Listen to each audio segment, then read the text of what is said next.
Hello everyone, I am back for video number 2. So, in the first video, I kind of covered my moving expenses to Florida, um, how I saved money, things I did kind of leading up to the move, things I did after the move, and so on and so forth. In this video, I'm going to talk more about what it's been like since I got here and maybe just some other random things, advice, suggestions that I may have for you, and maybe to clear up some common misconceptions about living in Florida and moving to Florida in general. So, I guess I'll start off with that there's this common perception that people from other states like to think that, Florida is so incredibly expensive to live in. A lot of people think that, and a long time ago I used to think that too. But it really isn't. And especially if you're coming from a high tax state like Minnesota, New York, California, or whatever. The fact that there's no state income tax, that's just huge. I mean, there's just right there, that's another 10-15% of your income in your pocket right there. Then the grocery cost, just your basic groceries in Florida compared to Minnesota, it can be different in different areas of Florida, but for my particular area, everything is almost identically priced as it is in Minnesota. So, like, the things I like to get, like gallon of milk, it's same price here as it is in Minnesota. My junk food that I like to eat, you know, pizza roll bags, same price, same everything. So groceries you can expect to be the same, and the big one is the household cost of living, in the sense of what are you going to pay for rent or mortgage here, and it really depends on the area because a lot of people think it's expensive to get a place in Florida. Like whether you rent or own it. Everybody think, oh my gosh, getting a house or getting a place in Florida, it's gonna cost so much, and it really isn't. Because in the kind of Minneapolis kind of suburbs area of the Twin Cities in Minnesota, oftentimes you'll find places charging 11, 1,200 a month for just a one bedroom, and even more than that if you go into like Minneapolis, St. Paul, and you get one of those kind of new fancy apartments down there in the kind of downtown area, you're going to pay even more than that. And really, in Florida, in northern Florida and Central Florida is where I am. It's really the same for rent, in some spots even less than Minnesota. You can expect for, say, a two-bedroom condo like the one I've got, or a two-bedroom apartment. I'd say two bedrooms because it's pretty average. You're gonna expect to pay anywhere's from 1,000 up to 1,400 or so, depending on how fancy you want to go and depending on how close to the beach you want to be. To get a two-bedroom place on what is called beachside, when you cross over the big bridge from the mainland over to the beach where the actual Daytona Beach is, you might pay a few $100s a month more over there than you would going a few miles inland where I am. See, I'm about 1,200 a month, and I'm just 10-minute drive from the beach, maybe slightly less if I hit all green lights, so I'm pretty close. But if you want to be within walking distance of the beach, then two bedrooms probably going to run you 15, 1600, which in some places in Minnesota you're going to be paying that anyways and be nowhere near anything resembling a beach. So to me it's worth it. So cost of living in Florida is not as expensive as it's commonly perceived unless you're going far south, like the really south of Florida, Miami, Fort Lauderdale, the Keys. Um, on the on the Gulf side of Florida, that would be, I think, Naples, Cape Coral. You know, South Florida is a little bit more.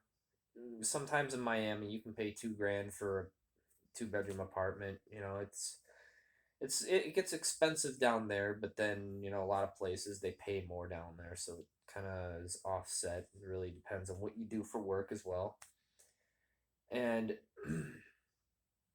it overall, and the utilities are about the same as well.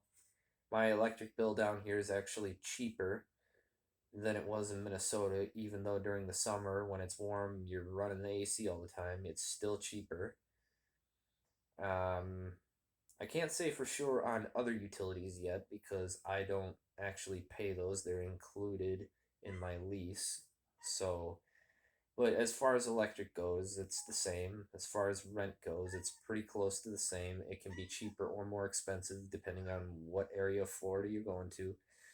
I did some searching up in as far north as Pensacola when I was first starting to seriously look for a place down here.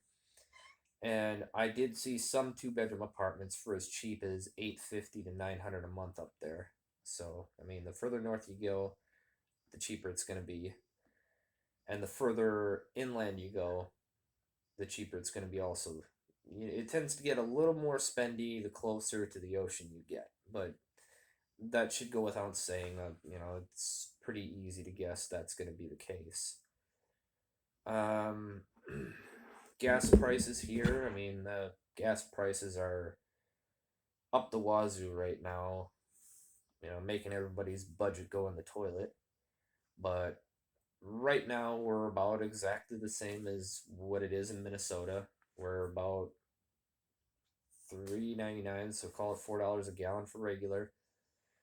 About $4.60 for diesel right now. I'm sure it's going to go up through the roof, but luckily for me, I've got a 2 mile drive to work, 2 miles back, and so a tank of gas for me and my little beater can go over a month. So gas prices aren't affecting me quite as badly as everybody else, but it is still annoying. But that's countrywide right now. It's not just Florida, so I mean that you're gonna get that wherever you go. And then just having fun. Like for me, I work Monday through Friday, so I got the weekends. Me and my daughter go out on the weekends to have fun, do whatever. But the thing is, you don't have to spend a lot of money to have fun in Florida. See, it doesn't cost money to go to the beach. You, unless you want to take your car onto the beach, which you can do in Daytona, it's $20 to do that, and you can do that and be there all day until the beach closes. I think for vehicles it closes about 7 o'clock or whenever the sun goes down. And there's that.